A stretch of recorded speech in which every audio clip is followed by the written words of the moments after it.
So here we can add a new helper variable. Password is valid could be the name, which we set equal to utils check password hash.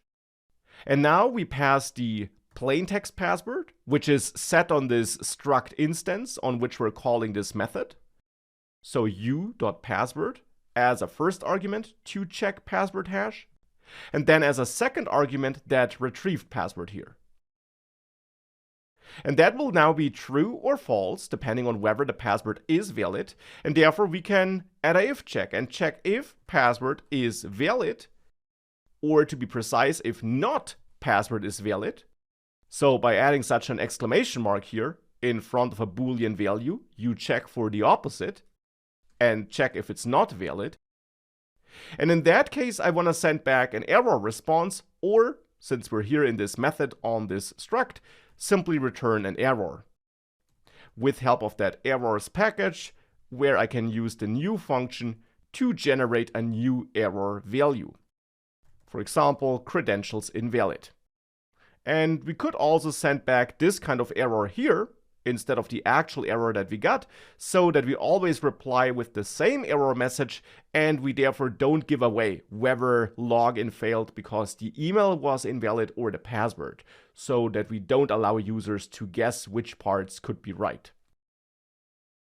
Now here, after this if check, I now know though that the credentials are valid, that we got an email which we found in the database, and that we got a password which we were able to verify. And therefore here, I'll simply return nil, so no error, which means everything worked. And now back in users Go, we can send back a success response if we have a valid user. So here, we should first of all check if we got an error when calling user.validate credentials. And if we got an error here, if this is not nil, we want to send back an error response with context JSON. And then here, I want to send back the unauthorized status code. So status code 401. And return that error message that we got, wrapped into a nice map though, with help of this gin_age type here, this type alias, where we now send a message that could be our error message, retrieved like this. Or alternatively, we could of course also use any other message, like could not authenticate user, whatever you want. We also want to return, of course, so that we don't continue after this if check, but if we make it past this if check, we know that we have a valid user. And therefore here, we then want to send back a success response, which later will contain this JSON web token I mentioned before. For the moment, I'll just send back a dummy response with the OK status code, and then with a map that has a message of login successful, something like this.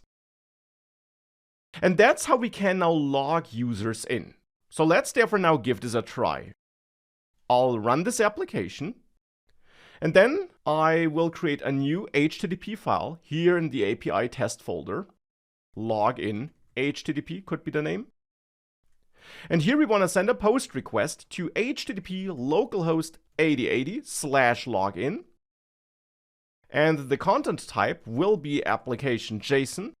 And then separated by a blank line, I'll attach my email and also my password.